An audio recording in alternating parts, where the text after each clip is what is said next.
Near the east coast of Ireland, just inland from the medieval town of Drogheda, within a bend of the legendary River Boyne, lie some of the most amazing prehistoric monuments in the world. Designated a World Heritage Site in 1993 by UNESCO, this is Ireland's richest archaeological landscape and as must-see for everybody coming to Ireland. Newgrange is the best known of these passage tombs, and when you come to visit, you can go right inside the ancient burial chamber. Now, this isn't a secret, but it is genuinely a place where you can travel back in time. At Newgrange, you can share an experience with people who lived 5,000 years ago. You can stand in exactly the same spot as somebody did in the Stone Age and wait for the same event to happen. If you are inside that perfectly preserved burial chamber at sunrise on the shortest days of the year, you can see the sunlight fill up the tomb. It is the only time of the year that this can happen, and it happens exactly as it was planned to happen 5,000 years ago. If you are lucky enough to be there in the chamber, you have won a lottery. I mean, really, you've won a lottery. There is a solstice lottery. There are 12 people with you in the chamber, and 6 of those people have won the lottery. Each person who wins gets to bring a guest. You all get to wear a special pass, and even though you are the only people who are going inside the chamber to see what's going to happen, all over the world there are hundreds of thousands of other people watching and waiting with you. And they are viewing it in a live stream on their computers or on their TV. For us in Ireland, this is a national event. And for our friends and family overseas, it's a way to connect back to us. What would the builders of Newgrange think if they knew that 5,000 years after they built their monument, it would become the most iconic and best loved heritage site in Ireland?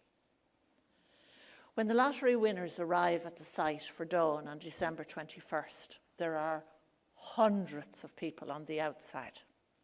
They are the chosen few. And as you can imagine, they are super excited to be there. One of our lottery winners from last December, Alan, he was interviewed by a national newspaper after sunrise. He said, "We'll never forget that.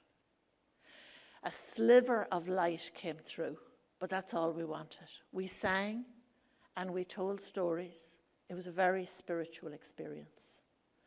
I came here as a child and I felt the energy of the place in my soul and in my bones." He went on to say that he had rang his wife and had told her it was the best day of his life. And then he had to add, after our wedding day. After the webcast, a young mother wrote to me. I had done the commentary for the webcast with my friend Frank Prendergast, and she wrote, "I watched it all with my 8-month-old son in my arms, and I thought about how he is my connection to the future, and I am his to the past. But together we are here in the present, and she was so grateful." She said, "I thought about how short life is. Yet 5,000 years later, Newgrange remains. Legacy is important." What is it about this place that makes people feel so connected to it? It's not just at winter solstice that people say they feel a strong connection. It happens all year round. And I think the secret is that when people visit, they visit a truly wonderful ancient site, but they also connect, or have an opportunity to connect, with the people who hold it most dear, the people who have minded it and looked after it, the people who have woven it into their stories, the people who have worked at it and worked beside it, the local community. Now, I know you're thinking, surely that happens everywhere. If you go to see a heritage site anywhere in the world, you're going to meet the people who work there. And you think to yourself, they probably live locally. But what makes Newgrange different is that the local community use our visitor centre. The visitor centre where we sell tickets and organise tours, they use it as their community centre. So they are in and out doing what they have to do and doing it all in front of and inviting participation from the visitors. Now, to explain how this happened, I have to do another bit of time travelling. This time it's only back as far as the 1980s.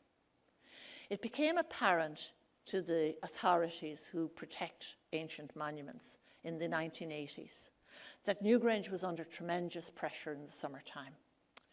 It was far too busy. The roads were overwhelmed with traffic. There was no facilities for visitors. There were no services. So the Irish government decided that they would build a visitor centre. There was even talk that they would have to close the monument to protect it and preserve it for the future. So they decided they'd build a visitor centre. And the site they chose for the visitor centre was on the other side of the river from the monuments, on the south side of the river. And the idea was that shuttle buses would bring visitors in a managed way from the visitor centre up to the monuments. And the monuments themselves would be restored to a rural setting and it'd be nice and peaceful and quiet. When this plan was presented, the local people were appalled and angry. Nobody had asked them what they thought. Many of them had gotten very used to looking after the visitors. They had shops, they had businesses that depended on tourists. They felt that nobody had asked their opinion. They felt the monuments were being taken away from them. They felt ignored. They protested, but the visitor centre went ahead. They felt betrayed. They felt completely let down. I, as manager of the new visitor centre, was very aware of how disappointed my neighbours felt.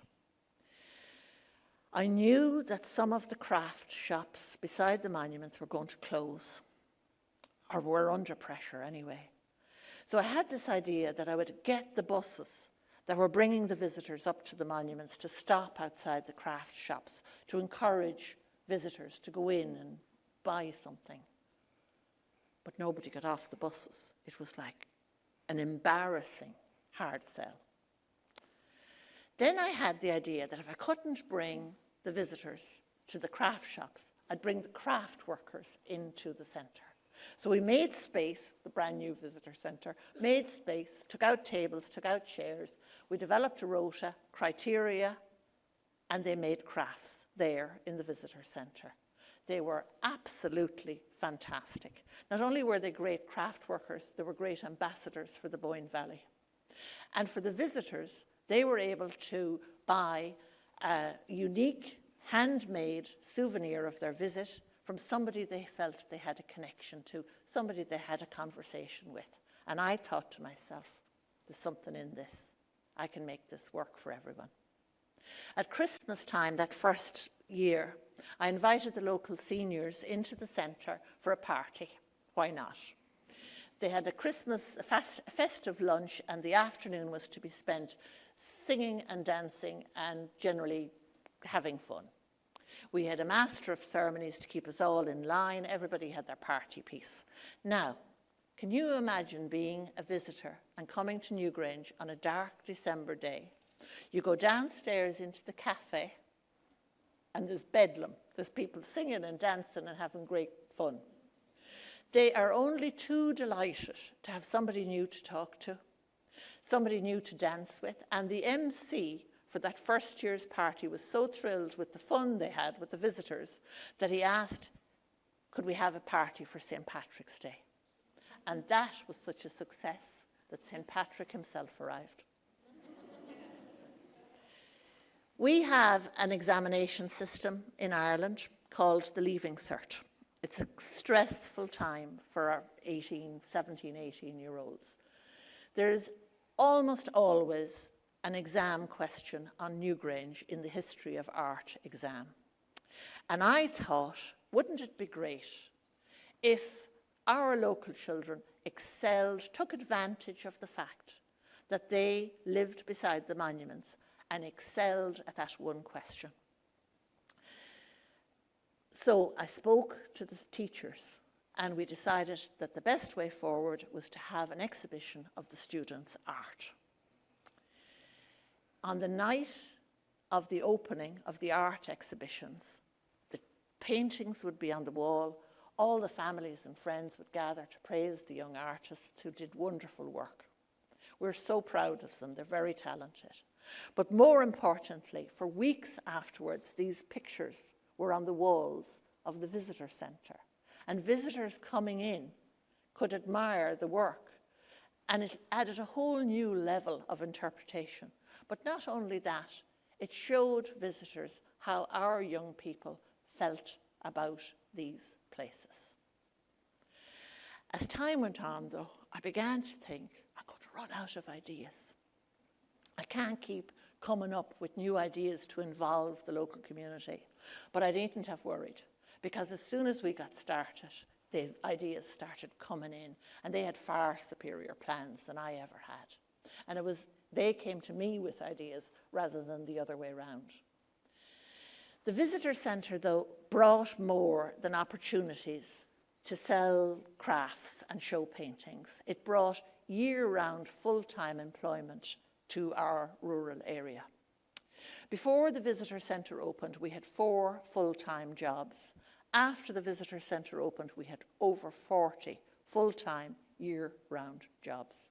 Overnight, the monuments went from being seasonal sites to year-round attraction. Now, all these new positions, there were the bus drivers, there were the cafe staff, there were the tea rooms, the shop staff, there were extra guides. But 40 extra jobs in a rural area where our population is just over 600 is an amazing impact, has an amazing impact. Our visitor centre doubles up as a community centre.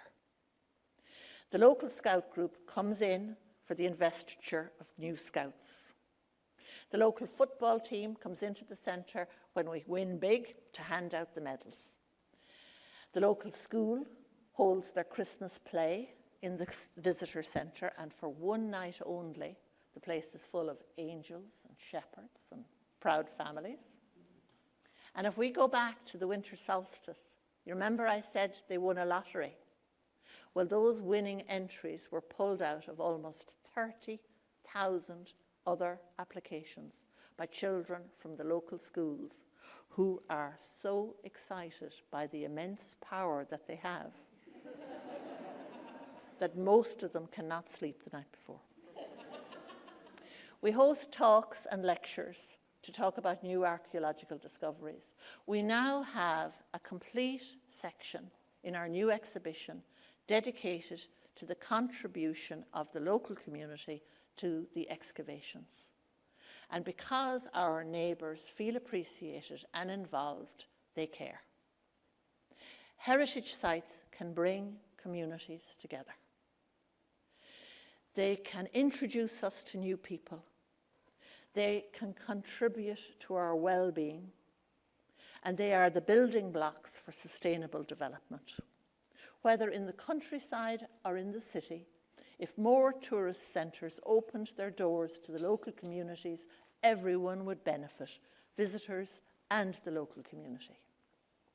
At Newgrange, tourists and us locals, we can go stargazing at night and look up at stars whose light has been travelling to us since before the monuments were built. We can get up early and sing songs about the sun just for fun. And we join hands at winter solstice. We reach out to complete strangers and we hold hands and we make a big circle and we celebrate the past and we delight in the present and we look forward to the future. Thank you very much.